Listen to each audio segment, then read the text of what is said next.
सिखाना है। मेरे सादिक़ो मज़दूक़ ने फरमाया, नबी की मोहब्बत, अपने नबी की मोहब्बत सिखाओ, इश्क़ रसूल सिखाओ। अल्लाह अकबर। याद रखना किसको जिम्मेदारी दी जा रही है? माँ बाप को जिम्मेदारी दी जा रही है। ये कितने फितने हैं, ये सारे फितने खाक की नजर हो जाएंगे। इश्क़ मुस्तफ़ा तो सिखाओ। अल्लाह अकबर। और याद रखना जिसके सीने में इश्क होगा, इश्क़ मुस्तफ़ा होगा, वो कभी किसी लड़की के हुस्न पर ईमान का सौदा नहीं करेगा, गाने गज़लों की दहलीज पर ईमान का सौदा नहीं करेगा। इसलिए कि जब दिल में आमिना का लाल बसता है तो इंसान पुकार उठता है, अरे बरेली वालों क्या सबक भूल गए?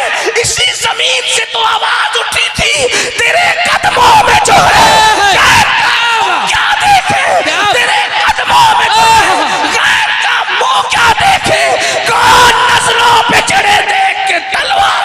अब अगर हम कौम को राफसियत से बचाना चाहते हैं तो अहले बैत की मोहब्बत पे पैरा ना बिठाओ, सहाबा की दुश्मनी पर पैरा बिठाओ। लोगों को कहो कि अहले बैत से मोहब्बत करो एहतराम सहाबा के साथ, इसलिए कि सहाबा ने जिस शान से अहले बैत से मोहब्बत की है, क्या आज कोई किसी से कर ही नहीं सकता।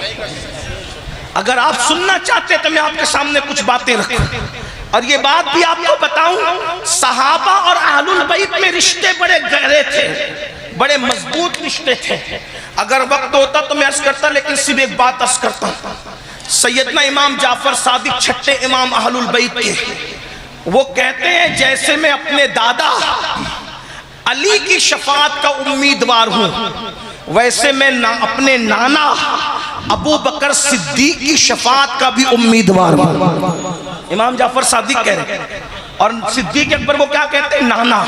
और बड़े बड़े मजे में कहा करते थे कि मौला अली से तो मैं एक ही बार पैदा हुआ हूं, लेकिन अबू बकर सिद्दीक वो हैं जिनसे मैं 2 मरतबा पैदा हुआ हूं। अब आप कहेंगे ये क्या हो गया, एक बार पैदा होना, 2 बार पैदा होना?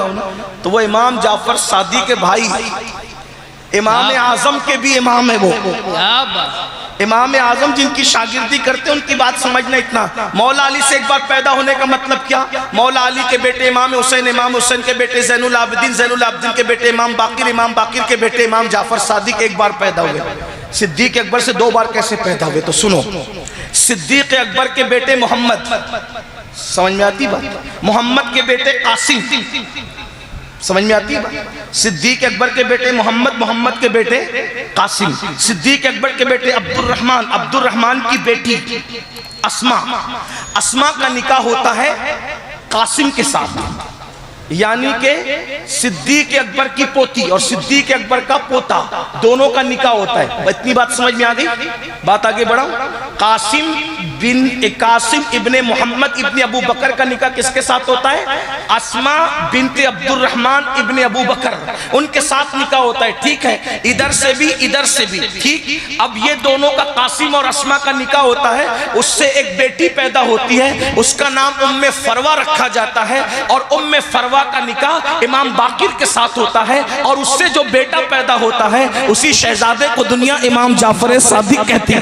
क्या बात है, सुभान अल्लाह सुभान अल्लाह। तवज्जो है ना आपकी? तो अब सिद्दीक अकबर कहते हैं मैं तो अबू बकर से 2 बार पैदा हुआ, मतलब क्या कि मैं हजरत उम्मे फरवा का बेटा हूं, इमाम जाफर सादिक उम्मे फरवा का बेटा हूं, और उम्मे फरवा का बाप भी अबू बकर का बेटा है, और उम्मे फरवा की माँ भी अबू बकर सिद्दीक की बेटी है। यानी उम्मे फरवा वो खातून है जो नजीबुल तरफैन सिद्दीका है, और वो मेरे इमाम जाफर सादिक की अम्मी है। इसीलिए फरमाते हैं अपने दादा से भी शफाअत का उम्मीदवार हूँ, और अपने नाना अबू बकर सिद्दीक से भी शफाअत का उम्मीदवार हूँ। राफसियत के नशे मन पर बिजली गिरती है, अरे इमाम जाफर सादिक जिसकी शफाअत तलब करे उसे अफजलुल बशर बादल अंबिया अबू बकर सिद्दीक जिंदाबाद जिंदाबाद। क्या बात, इसीलिए मेरे इमाम कहते हैं अहले सुन्नत का है बेड़ा, क्या बात, अहले सुन्नत का है बेड़ा पार, असहाबे हुजूर नज्म है और नाव है इतरत रसूलुल्लाह। इसलिए बरेली के सुन्नी मुसलमानों, अहले बैत से मोहब्बत करने में किसी से डरना नहीं, क्योंकि शख्सियत किसी के बाप की प्रॉपर्टी नहीं होती है। अहले बैत हमारे हैं, न काले दिल वालों के हैं, न काले कपड़े वालों के। अहले बैत तो हमारे हैं, अहले बैत तो हमारे हैं। बस इतना हो गया, जब से तुमने तस्करा करना छोड़ दिया, चोर दरवाजे से चोरों ने इनको अपनाने की कोशिश की, उनका तस्करा करो। गैर जरूरी लोगों के तस्करे लेके बैठते हो, मेरा अब्बा, मेरा दादा, मेरा ये, मेरा वो। अब्बा दादा को छोड़ो, इमाम आजम जिनके डंके बजाते थे उनके डंके बजाओ, इमाम शाफी जिनके डंके बजाते थे उनके डंके बजाओ, इमाम अहमद इब्न हंबल ने जिनके डंके बजाए उनके डंके बजाओ, इमाम मालिक ने जिनके डंके बजाए उनके डंके बजाओ। 90 लाख को कलमा पढ़ाने वाले मोइनुद्दीन ने जिसके लिए कहा शास्त हुसैन, शास्त हुसैन, दीन अस्त हुसैन, दीन बनास्त हुसैन, सरदार बरदार दस्त दर दस्ते यजीद, हक्का की बिनाए ला इलाहा अस्त हुसैन। इमाम अहमद रजा ने जिनके डंके बजाए उनके डंके बजाओ। मेरा इमाम यूं कहता है, अल्लाह अकबर कहते हैं, नूर बिनते नूर, ज़ौजे नूर, उम्मे नूर। क्या बात, क्या बात। रवाफिज की 300 साल किताबें एक तरफ रखो और इश्क मोहब्बत के इमाम के 2 मिसरे एक तरफ रखो। क्या बात। भारी ना पड़ जाए तो फिर कहना। क्या बात। इसलिए कि सुन्नी अहले बैत के नाम पे सियासत नहीं करता, हम तो इसको इबादत समझ। असलम मियां साहब, जब मैं ये मिसरों पे आता हूँ तो मैं कहता हूँ सुन्नियों के बच्चे बच्चे को आला हजरत के ये 2 मिसरे याद करा दिए कि किस शान से उन्होंने बयान किया सैयदा को। इकबाल जैसा मुफक्किर 3 निस्बतें बयान करता है, 6 मिसरे लेता है, और मेरा इमाम इश्क मोहब्बत का इमाम वो है बरेली वालों, जिसने एक ही मिसरे में सैयदा की सारी निस्बत बयान कर। क्या बात। और अल्फाज का एंड है, तवज्जो करना। मैं बात अगर उलमा जब मुझसे गलती होगी तो मेरी इस्लाह करेंगे, मुझसे बढ़ करके इस्लाह पसंद इंसान कौन है? अगर आप करेंगे मैं कबूल। क्या अल्फाज का एंड है? अल्फाज का एंड होता है नूर पर, इसलिए कि नूर का माना हिदायत की होता है। सही है, ये नूर का एक माना हिदायत, नूर का एक माना रोशनी की, और नूर का मुकाबिल कोई नहीं होता।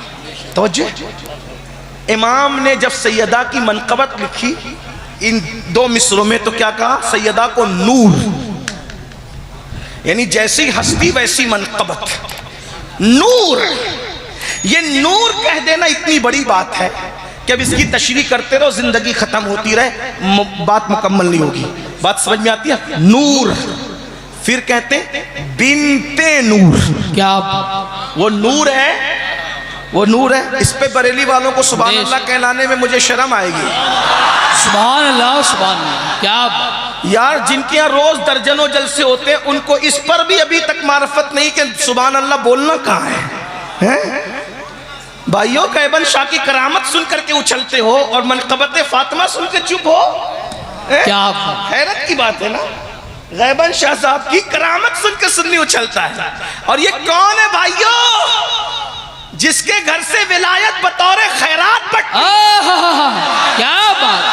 आओ दरे ज़हरा पर फैलाए हुए दामन, नस्लें हैं करीमों की लजपाल घराना। और मेरे इमाम कहते सलामी जिसके दर का हर वली है, सलामी जिसके दर का हर वली है। कुछ लोग कहते हैं ये हदाय के बख्शिश में नहीं है, मैंने कहा सभी हदाय के बख्शिश में नहीं है, ये मतलउल कमरैन में है।